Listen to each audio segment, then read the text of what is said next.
আজকে আবার একটি নতুন রেসিপি নিয়ে চলে এসেছি আলু দিয়ে ডিমের ঝোল। এর জন্য আমরা এখানে আলু সিদ্ধ করা আলু নিয়েছি আর 5টি ডিম নিয়েছি আর টমেটো পেস্ট নিয়েছি আর নিয়েছি পেঁয়াজ পেস্ট। তাহলে চলুন রেসিপিটা শুরু করা যাক। এর জন্য আমরা একটা কড়াই বসিয়ে দিয়েছি চুলায়। এবার এর মধ্যে দিয়ে দেবো তেল। তেলটা তেতে গেলে ডিমগুলো ভেজে নেব। তেল তেতে গিয়েছে, এবার ডিম দিয়ে দেবো।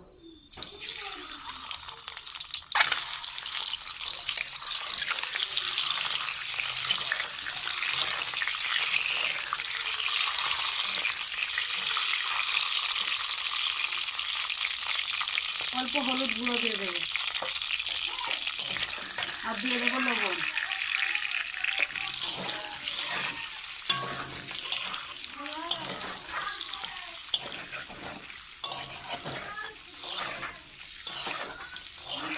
ভালো করে ভেজে নেবো ডিমগুলো ভাজ। এবার এর মধ্যে দিয়ে দেবো সিদ্ধ করা আলু। এগুলোকে ভালো করে ভেজে নেব।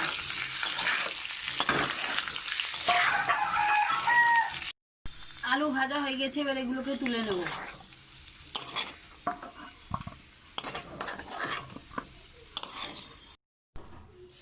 এবার কড়াইয়ে তেল দিয়ে দেব, সরষের তেল।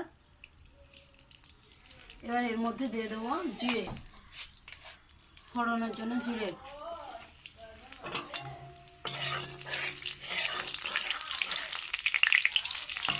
এবার এর মধ্যে দিয়ে দেবো পেঁয়াজ পেস্ট। ভালো করে তেলের সঙ্গে মিশিয়ে নেব।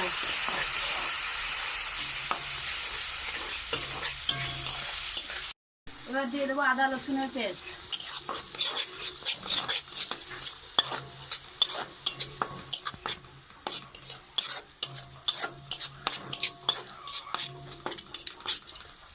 এবার দিয়ে দেবো লবণ,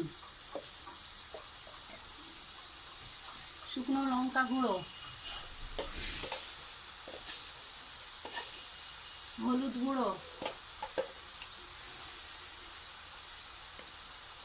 জিরে গুঁড়ো।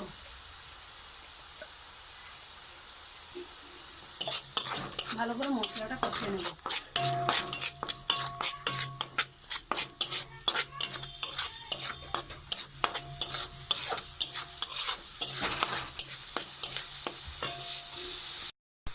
মশলাটা কষা হয়ে গেছে, এবার এর মধ্যে দিয়ে দেবো টমেটো পেস্ট।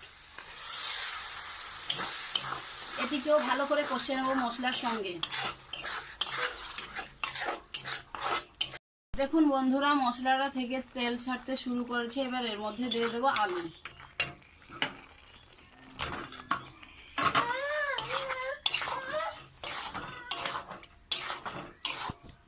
এবার দিয়ে দেবো ডিম।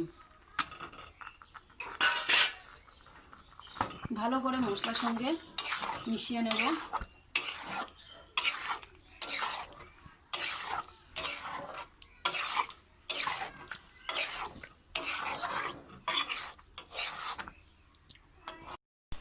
এবার এর মধ্যে দিয়ে দেবো জল। ঢাকা দিয়ে রেখে দেবো 10 থেকে 15 মিনিট।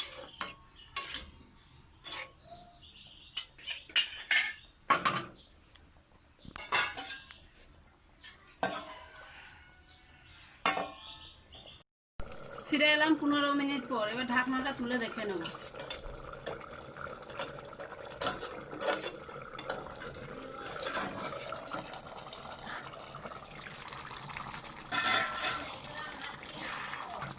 দেখুন ঝোলটা গাঢ় হয়ে এসেছে, আমাদের রান্নাটা প্রায় হয়ে গেছে। এবার এর মধ্যে দিয়ে দেবো চিনি।